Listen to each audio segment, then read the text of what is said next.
ሰላም ጤና ይስጥልኝ። የኢትዮ ሞኒተር ተከታታዮች የዕለቱ ዜናዎች ይዘንላችሁ ቀርበናል። በቅድሚያ አርዕስተ ዜና።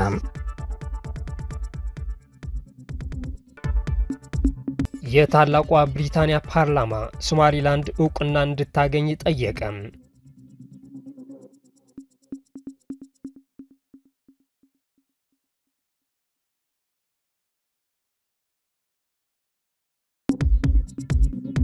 ኡጋንዳ ቡናን ወደ ውጭ በመላክ ኢትዮጵያን በለጠች።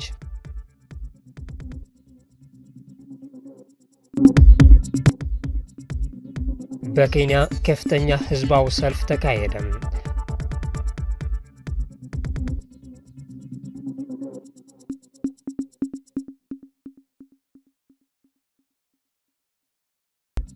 አሁን ወደ ዝርዝሩ እናልፋለን።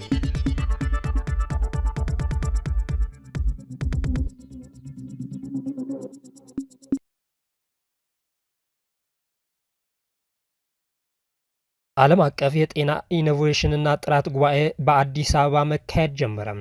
ኢትዮጵያ ለመጀመሪያ ጊዜ የምታስተናግደው ዓለም አቀፍ የጤና ኢኖቬሽንና ጥራት ጉባኤ ኢኖቬሽን ለሁለንተናዊ የጤና ሽፋን ስኬት በሚል መሪ ሀሳብ በአዲስ አበባ ከተማ አድዋ መታሰቢያ ሙዚየም በመካሄድ ላይ ይገኛል። ጉባኤውን ጤና ሚኒስቴር ከዓለም ጤና ድርጅት ጋር በመተባበር ያዘጋጁት ሲሆን ከዛሬ ሰኔ 18 ጀምሮ እስከ ሰኔ 20 ቀን 2017 ዓ.ም ድረስ ለ3 ቀናት ይካሄዳል ተብሏል።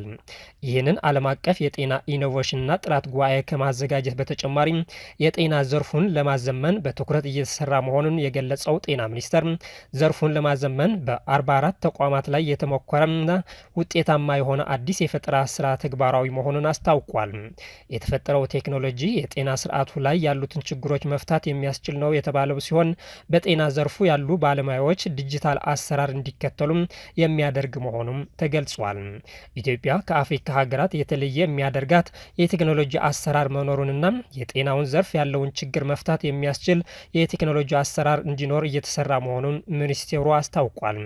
ይህም ለ3 ቀናት የሚቆየው ዓለም አቀፍ የጤና ኢኖቬሽንና ጥራት ጉባኤ በጤናው ዘርፍ ያሉ ፈጠራዎችን፣ የአገልግሎት ጥራትና ተደራሽነትን ለማሳደግ የሚረዱ ሀሳቦችን ለማመንጨት እንደሚያግዝ ተጠቁሟል። በተጨማሪም በጤና ኢኖቬሽን ጥራት፣ የታካሚ ደህንነት፣ የአገልግሎት ኢፍትሐዊነትና ሁሉን አቀፍ የጤና አገልግሎት ተደራሽነት ላይ ትኩረት እንደሚያደርግ ተመላክቷል። እንዲሁም ኢትዮጵያ በጤና ዘርፉ ያከናወነቻቸው የኢኖቬሽን ስራዎች የሚያሳይ ኤግዚቢሽን፣ ጥናትና ምርምሮች፣ ትብብርን የሚያጠናክሩ ውይይቶችና ሌሎች ሁነቶች በጉባኤው እንደሚካሄዱ ተገልጸዋል። በዚህ ዓለም አቀፍ የጤና ኢኖቬሽን ጥራት ጉባኤ ላይ የጤና ባለሙያዎች፣ ተመራማሪዎች፣ ፖሊሲ አውጪዎች፣ በጤና ኢኖቬሽን ላይ የተሰማሩ አካላትን ጨምሮ ከ800 በላይ የሀገር ውስጥና ዓለም አቀፍ ተሳታፊዎች በአካል ተገኝቷል። በሀገሪቱ በጤና ስርዓቱ በቴክኖሎጂ የታገዘ እንዲሆን ከ36 ዓመት በፊት በጤና ፖሊሲ ውስጥ ተካቶ የቆየው ቢሆንም እስካሁን ተግባራዊ ሳይሆን መቆየቱን ጤና ሚኒስቴር ገልጿል።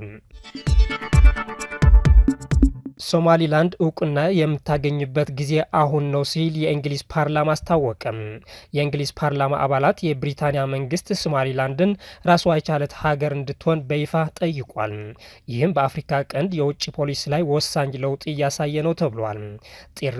ጥሪው የመጣው በ1960 ሶማሊላንድ ከብሪታንያ ነጻ የወጣችበትን 65ኛ ዓመት የምስረታ በዓልን ምክንያት በማድረግ በሰኔ 26 በኮሜንስ ቤት ሊደረግ የታቀደውን እውቅና የማግኘት መንገድ የተሰኘ ታሪካዊ መድረክ ከመጀመሩ በፊት ነው።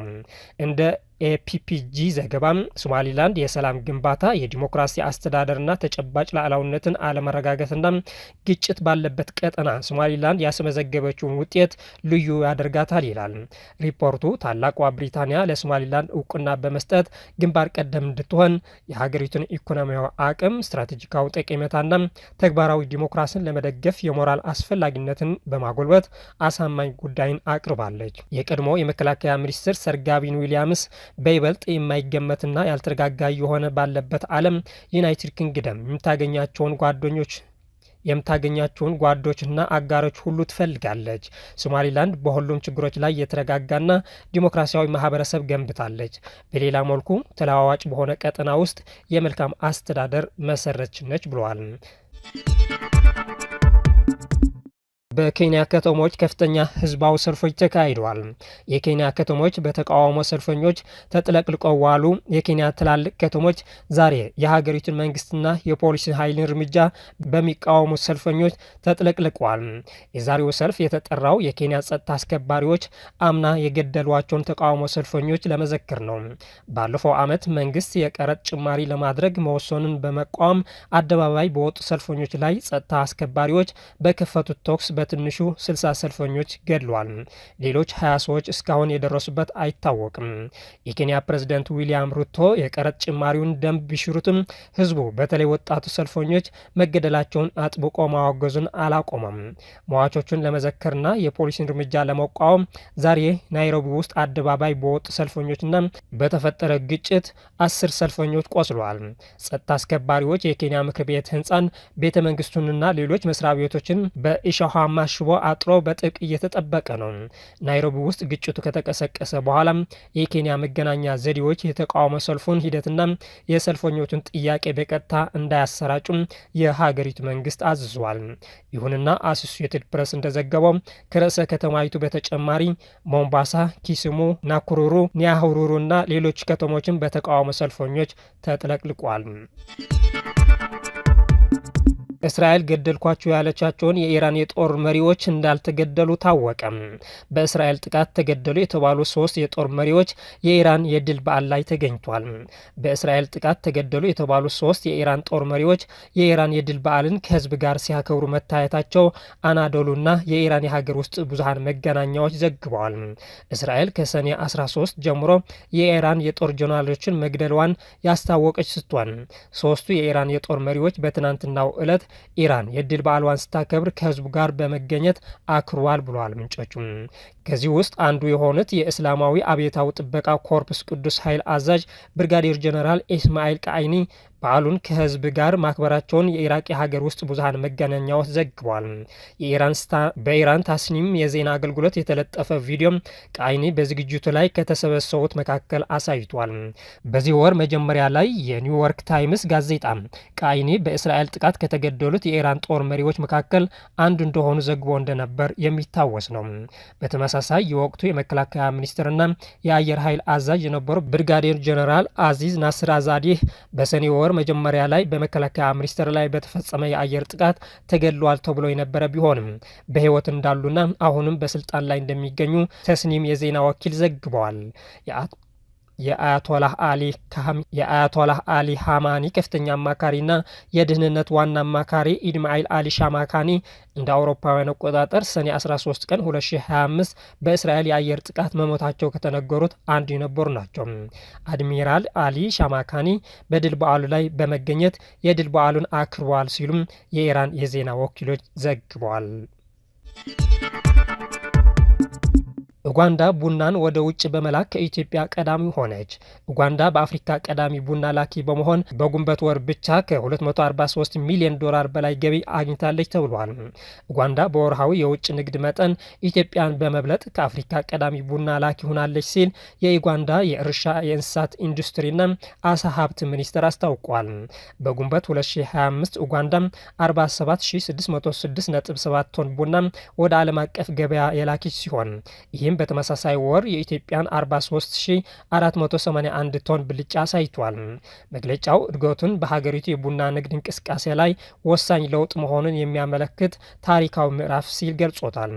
ኡጋንዳ ከግንቦት ወር 243 ሚሊዮን ዶላር ገቢ አግኝታ ከ2.09 ቢሊዮን ዶላር በላይ ገቢ አስመዝግባለች። ዘ ፔንሱላ ጋዜጣ እንደዘገበው የኡጋንዳ ዋና የቡና መዳረሻዎች ጣሊያን፣ ጀርመን፣ ስፔን፣ ህንድ፣ ሱዳን፣ ቤልጅየም፣ ቻይና፣ አልጄሪያ፣ አሜሪካና ሞሮኮ ናቸው። ኢትዮጵያ በወርሃዊ የውጭ ንግድ መጠን በኡጋንዳ ኢትዮጵያ በወርሃዊ የውጭ ንግድ መጠን በኡጋንዳ ብትበለጥም በበጀት ዓመቱ የመጀመሪያዎቹ 10 ወራት ከቡና የውጭ ንግድ 1.868 ቢሊዮን ዶላር ሪከርድ የሆነ ገቢ መጠን ብልጫ ማስመዝገቧ ይታወሳል። የኢትዮጵያ ቡናና ሻይ ባለስልጣን እንዳስታወቀው ወደ ውጭ የሚላከው ምርት 354302 ቶን የደረሰ ሲሆን ይህም ከታቀደው 240753 ቶን ብልጫ አለው። መጠኑ ካለፈው ዓመት ተመሳሳይ ወቅት ጋር ሲነጻጸር በ145316 ቶን ወይም 70 በመቶ ብልጫ ያለው ሲሆን ገቢው ደግሞ በ869 ሚሊዮን ዶላር ወይም 87 በመቶ ብልጫ እንዳለው ተገልጿል። ይህም በኢትዮጵያ ቡና የውጭ ንግድ ታሪክ ውስጥ ከተመዘገበው ከፍተኛ ነው ተብሏል። በሱዳን ሆስፒታል በተፈጸመ አሰቃቂ ጥቃት በርካታ ህጻናት መገደላቸውን ዶክተር ቴድሮስ አድሃኖም ገለጹ። በሱዳን ሆስፒታል በተፈጸመ አሰቃቂ ጥቃት በአብዛኛው ህጻናትና የጤና ባለሙያዎች የሆኑ 40 ሰዎች መገደላቸውን የዓለም የጤና ድርጅት ኃላፊ ዶክተር ቴድሮስ አድሃኖም ገብረ ኢየሱስ ገልጿል። በጤና ዘርፉ ላይ የሚደርሰው ጥቃት መቆም አለበት፣ ይህም ሊሰመርበት የሚገባ ጉዳይ ነው ሲሉ ዶክተር ቴድሮስ በኤክስ ገጻቸው አስፍሯል። ኮርዶፋን በተሰኘው ግዛት ምዕራባዊ ክፍል የሚገኘው አልሙጅላድ ሆስፒታል ባለፈው ቅዳሜ ዕለት ነው ጥቃቱ የተፈጸመው። ሆስፒታሉ 3ኛ ዓመት በያዘው የሱዳን የእርስ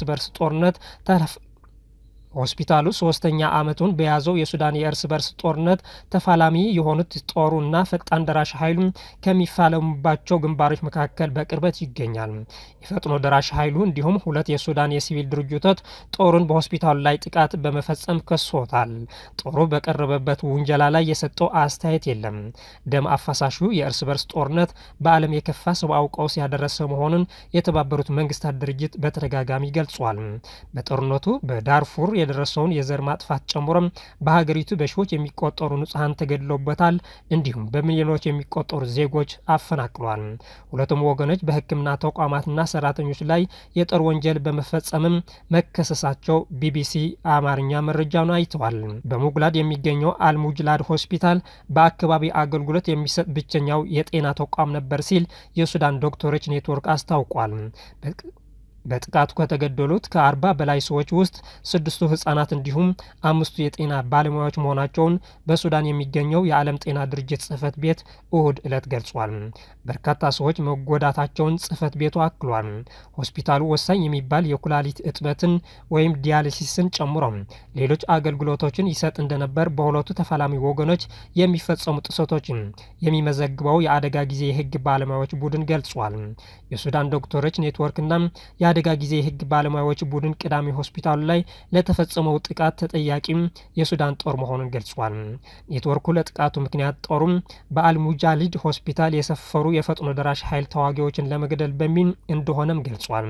ፈጥኖ ደራሽ ኃይሉም ሆስፒታሉ ላይ ተዋጊዎችን አስፍሯል ስለመባሉ የሰጠው ምላሽ የለም። የሱዳን ጦርም የዶክተሮች ኔትወርክ ባቀረበበት ክስ ላይ ያለው ነገር የለም። አሜሪካ በኢራን ላይ የፈጸመችውን ጥቃት የኒኩሌር ማብለያ ይዞታዎችን እንዳላወደመም የአሜሪካ መከላከያ ማዕከል ፔንታጎን የደህንነት ግምገማ አሳየ። ቅድመ ግምገማው ጥቃቱ የኢራንን የኒኩሌር መርሃ ግብር ምናልባትም በወራት ወደ ኋላ ሊመልሰው እንደሚችል ነው ያሳየው። ኢራን ያበለጸገችው የዩራኒየም ክምችት አሜሪካ ቅዳሜ ሰኔ 14 2017 ዓ.ም በፈጸመችው ጥቃት አለመውደሙን የሀገሪቱ የመከላከያ ደህንነት ኤጀንሲ ግምገማን የሚያውቁ ምንጮች ለቢቢሲ የአሜሪካን አጋር ሲቢኤስ ተናግሯል። ዋይት ሀውስ በበኩሉ ይህ ፍጹም የተሳሳተ ግምገማ በማይረባ የደህንነት ማህበረሰብ ሾልኮ የወጣ ነው ሲል ውድቅ አድርጎታል። የአሜሪካው ፕሬዝደንት ዶናልድ ትራምፕ በበኩላቸው የኢራን የኒኩሌር ይዞታዎችን ሙሉ በሙሉ ወድመዋል በማለት በድጋሚ አጽንኦት ሰጥቷል። በታሪክ ውስጥ ስኬታማ ከሆኑ ወታደራዊ ጥቃቶች መካከል አንዱ የሆነውን ለማውረድ በሚዲያዎች የሚደረገው ሙከራ ሲሉ ከሶታል። የተከበራችሁ የኢትዮ ሞኒተር ተከታታዮች ለዛሬ የያዝናቸው ዜናዎች እነዚህ ይመስሉ ነበር። ስለተከታተላችሁን እናመሰግናለን። ሰላም።